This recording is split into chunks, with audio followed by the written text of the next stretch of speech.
স্লোভেনিয়ার রক্ষণে বাজিমাত করল।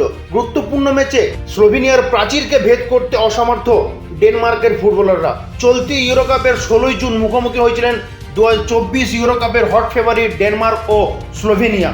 খেলার প্রথমার্ধ থেকে আক্রমণাত্মক রূপে দেখা যায় ক্রিশ্চিয়ান এরিকসেনের দলকে।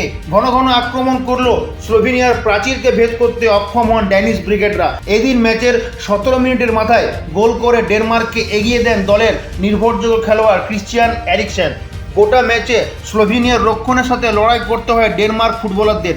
খেলার দ্বিতীয়ার্ধে কর্নার থেকে ফিরে আসা বলকে গোলে রূপান্তরিত করেন স্লোভেনিয়ার ডিফেন্ডার এরিক জানাজা। স্লোভেনিয়ার দুর্দান্ত কামব্যাক দেখে হতবাক ড্যানিশ সমর্থকেরা। ইউরোকাপের গুরুত্বপূর্ণ ম্যাচে স্লোভেনিয়ার মতো দুর্বল দলের কাছে ড্র দিয়ে শেষ করাটা অনেকটাই অস্বস্তিতে রাখবে ডেনমার্ককে।